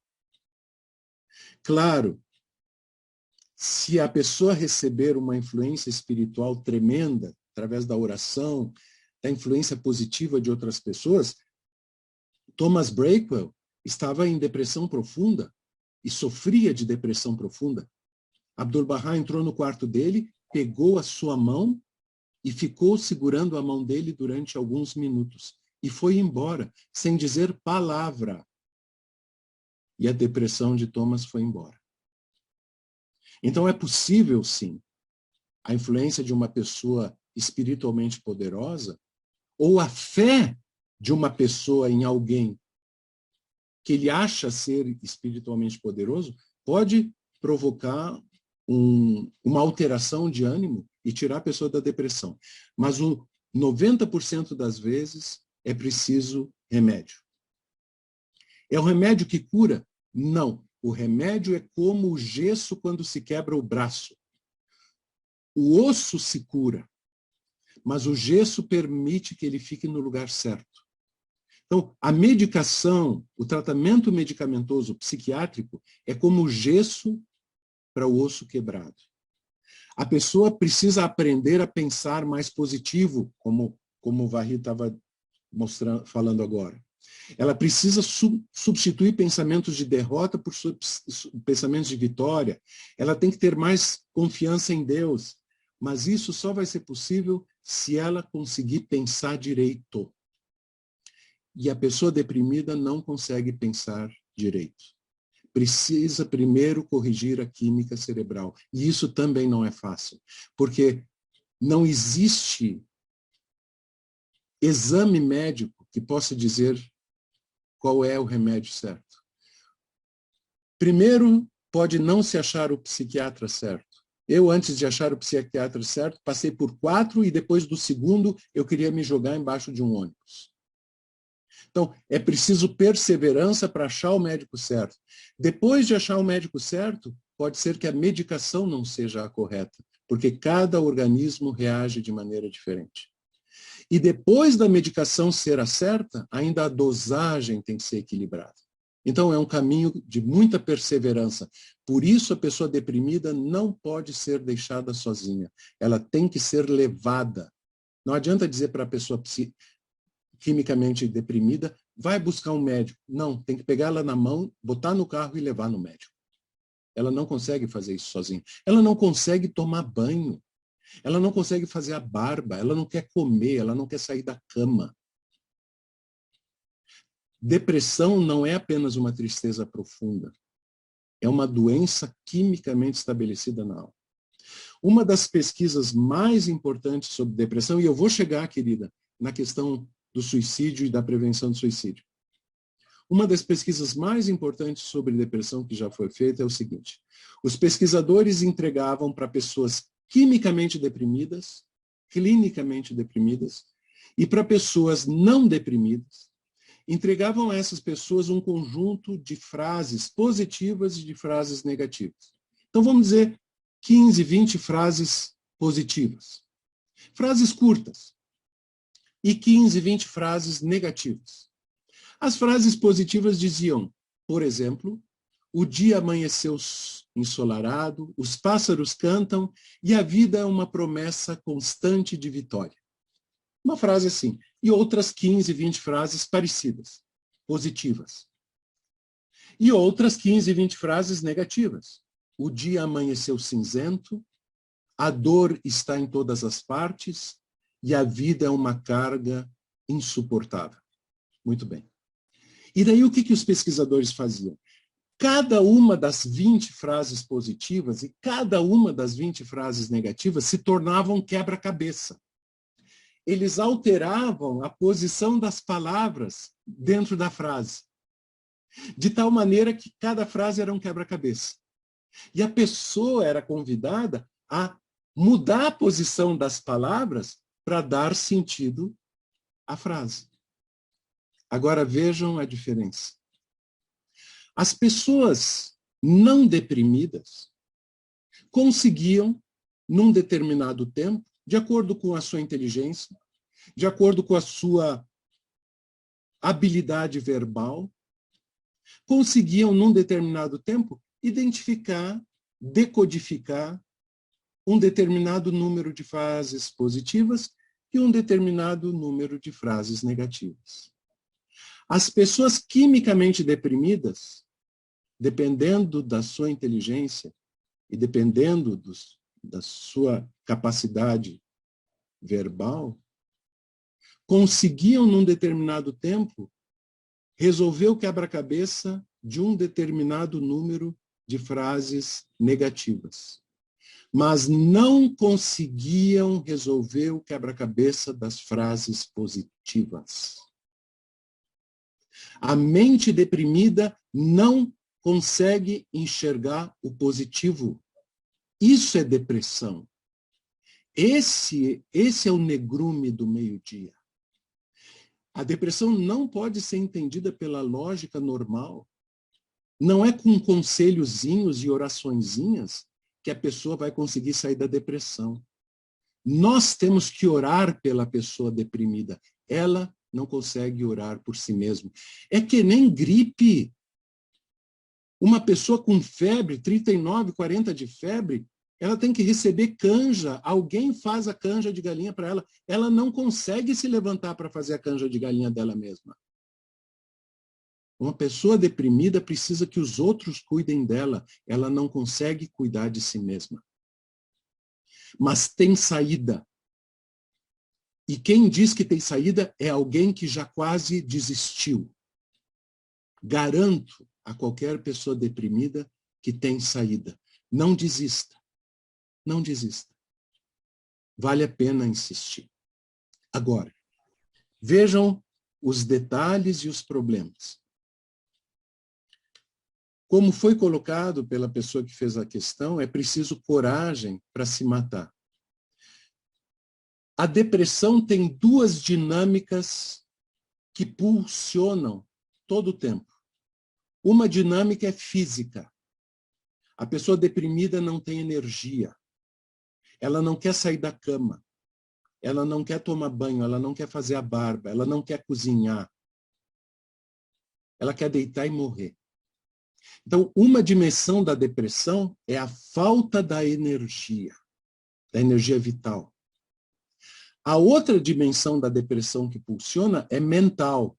Os pensamentos são negativos, de derrota, de fracasso, de falta de esperança. Essas duas coisas acontecem o tempo todo. A falta de força vital no corpo e a falta de esperança na alma.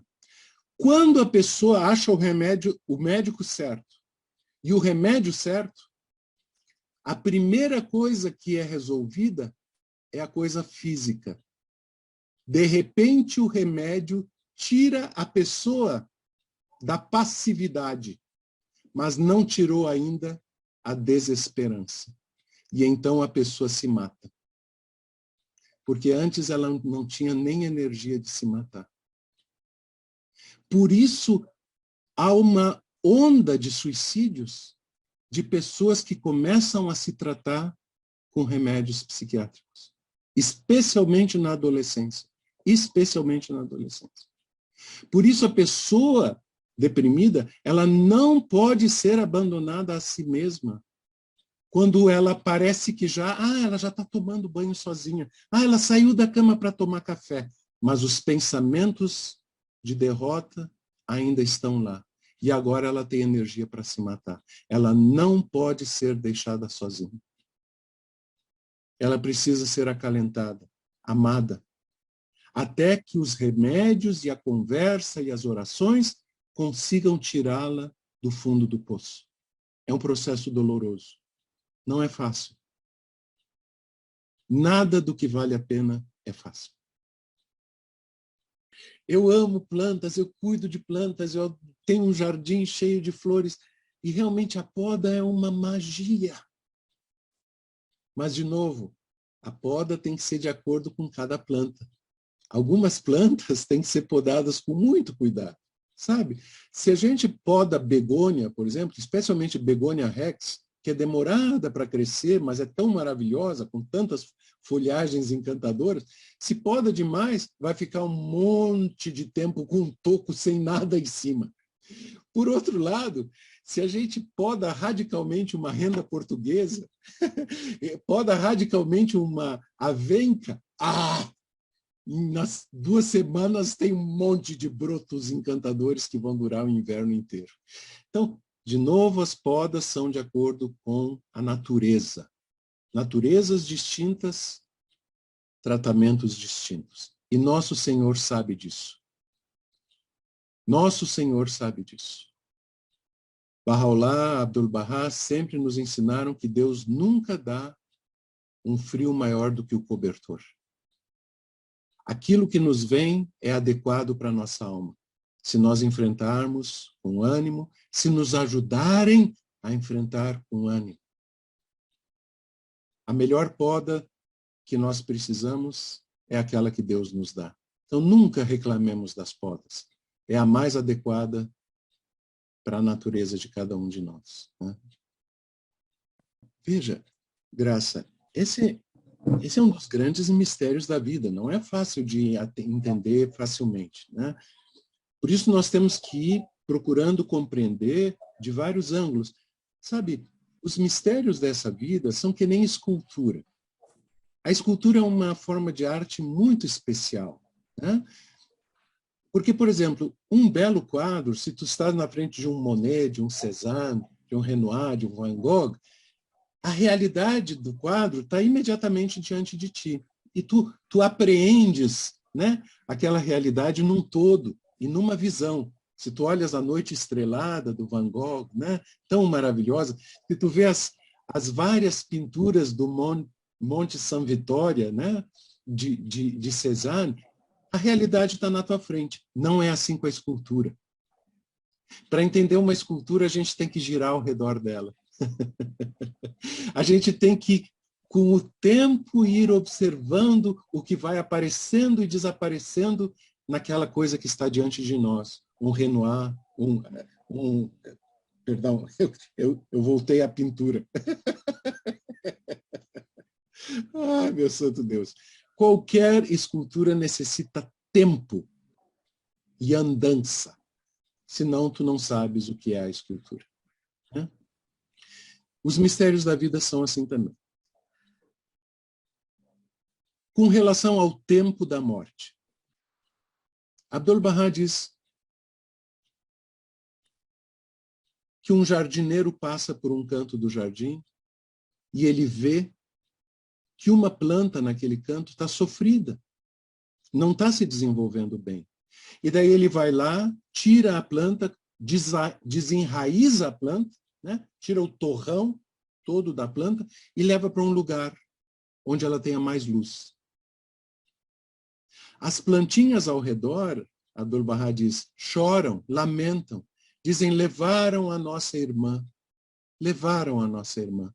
Não sabem que o jardineiro sábio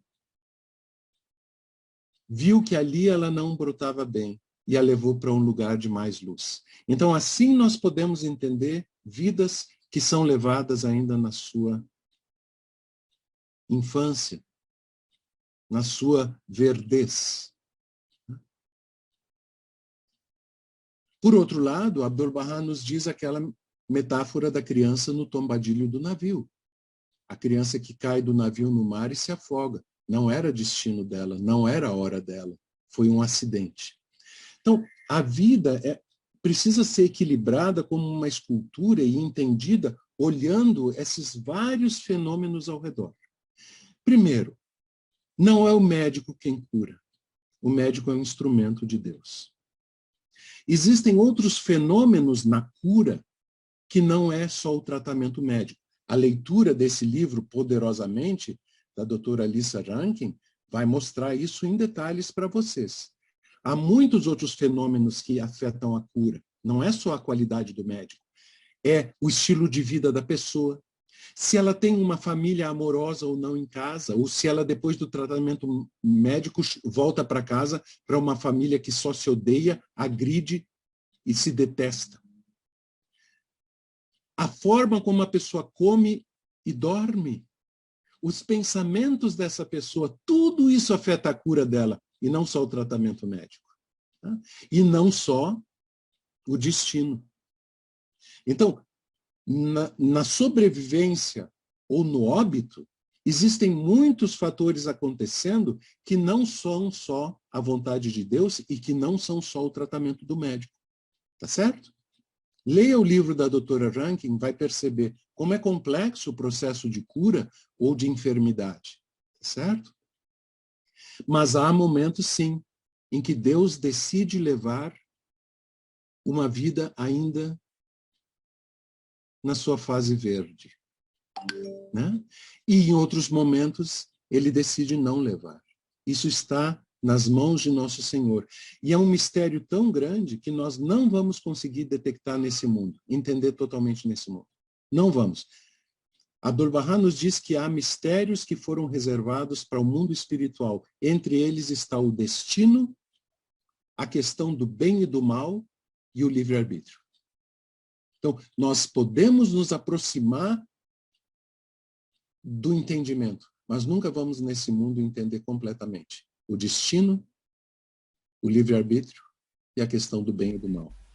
Bahá'u'lláh, numa das suas epístolas, ele diz que cada fruta amadurece no seu tempo e alguns frutos só amadurecem depois de tirados da árvore. Veja.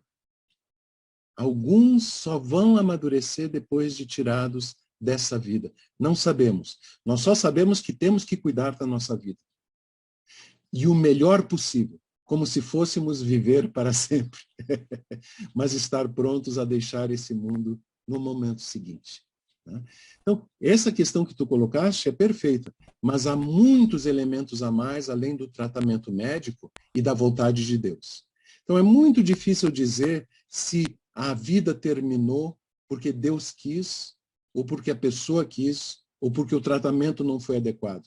Nós temos que cuidar da vida da melhor maneira possível, mas sabendo que sempre a última palavra é a de nosso Senhor. entre os elementos de cura da depressão, tem a questão química, então a medicação é necessária, né? Mas é necessário reajeitar a maneira de pensar e de sentir. Então, a depressão é um sintoma de que alguma coisa não está legal. E geralmente são pessoas que pensam muito, né? O amado ex-membro da Casa Universal de Justiça, Rupert Dunbar, uma vez ele me disse: Luiz, tu já te deu conta que só as pessoas boas ficam deprimidas? Aquilo para mim foi maravilhoso. Ele disse: gente ruim nunca fica deprimida. Realmente, os profetas de Israel, olha as lamentações de Jeremias, olha o quanto Jó reclama, olha Jonas que decide sair correndo para outro lado em vez de fazer o que Deus pedia para ele. Jesus chorou quando soube da morte de Lázaro, e Jesus sabia que a vida era eterna. A saída do Guardião para a Suíça, nós precisamos entender que depressão não é falta de fé. É uma doença. E muitas vezes é porque nós não estamos pensando corretamente. Tá? Então, eu lembro, vocês devem recordar, também é uma epístola de Abdu'l-Bahá, que também está na seleção dos escritos de Abdu'l-Bahá. Ele diz que no tempo, quando eles estavam prisioneiros em Aca, logo no início, quando estavam ainda na Caravanserai, não tinham ido para casas, ele disse que os dias eram tão cheios de dor e sofrimento que no final do dia eles se reuniam e cada um contava a história mais engraçada que podia. Ele disse que às vezes era difícil achar uma história engraçada, uma piada engraçada, mas ele disse que eles todos os dias faziam isso e daí riam até chorar. E daí, impressionantemente, Abdu'l-Bahá diz: foi isso que nos deu forças para seguir adiante. Veja, Abdu'l-Bahá diz que não foi um monte de epístolas de Ahmad, não foi um monte de oração. Ele diz que foi o ato de rir em conjunto no fim do dia que deu a eles a capacidade de seguir adiante. A alegria nos dá asas. Abdu'l-Bahá diz isso, a alegria nos dá asas. Mas como encontrar alegria quando o corpo não permite, quando os pensamentos não permitem?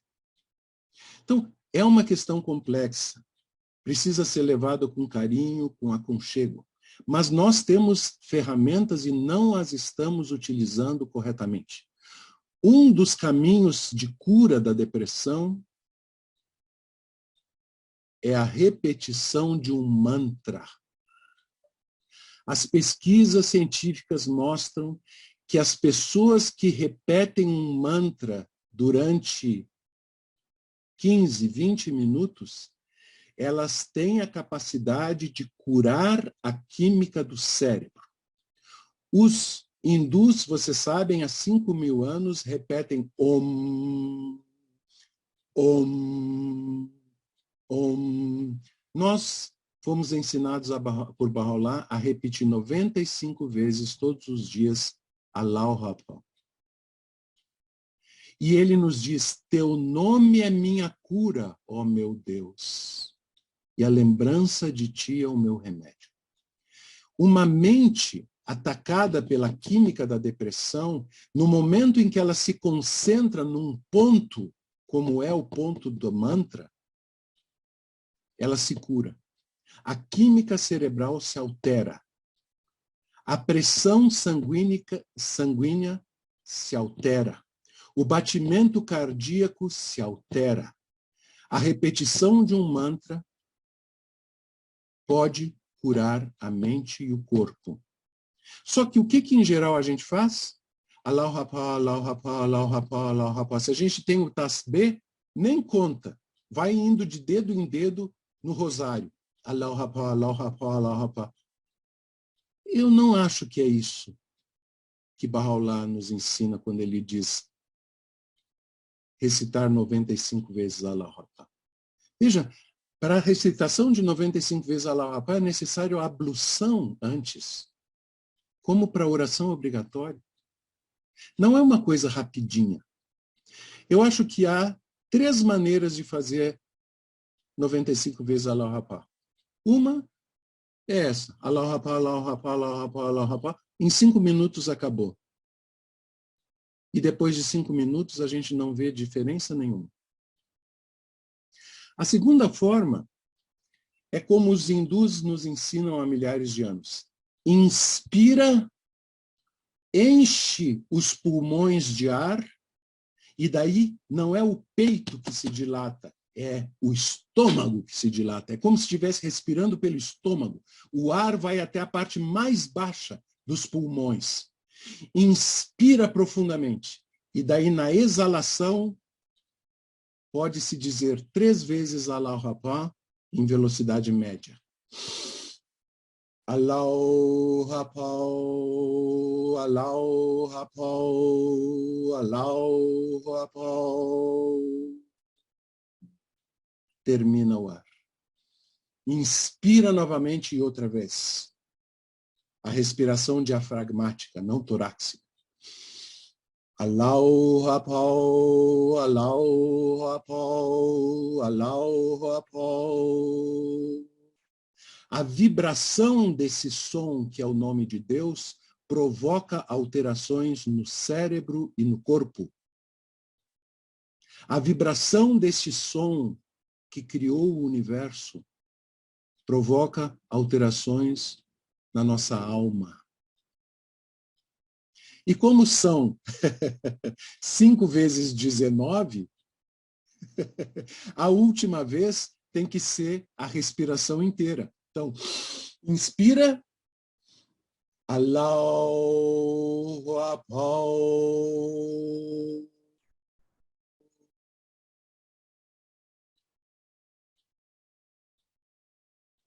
Essa é a velocidade média.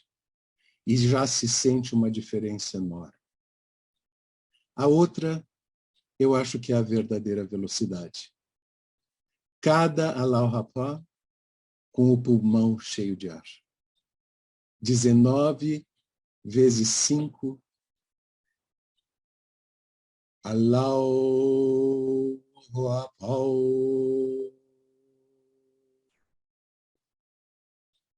Vai levar 20, 25 minutos, 1 hora, meia hora. Cura o corpo, cura a mente, cura a alma. Nós saímos de uma experiência assim, diferentes do que entramos. Abdu'l-Bahá, numa epístola, ele diz que quando os profetas dizem que estão tristes, chateados, deprimidos, angustiados, isso é só para ensinar os homens. Eles não sabem o que é angústia, porque eles são os senhores da criação. Eles sabem que tudo está certo, mas eles fingem que estão angustiados para ensinar os homens. Veja, quando Jesus, nosso Senhor Jesus Cristo, disse: Pai, passa de mim esse cálice, o cálice do martírio, o cálice da crucificação, a gente pensa, puxa vida, olha só, Jesus queria que Deus livrasse ele da crucificação. Abdu'l-Bahá diz, nada disso. Isso é só para ensinar os homens. Porque logo depois de dizer, Pai, passa de mim esse cálice, ele diz, mas seja feita a tua vontade, não a minha. Então ensina aos homens, olha, Jesus mesmo estava desesperado e pediu para Deus tirar isso da vida dele, essa morte horrorosa. Mas logo depois ele diz, seja a tua vontade, não a minha. Isso é para nos ensinar. Quando Bahá'u'lláh diz, lembra-te de meu exílio e minha angústia nessa remota prisão, é só para nos educar. Ele não tinha nem angústia, só tinha exílio. Incrível.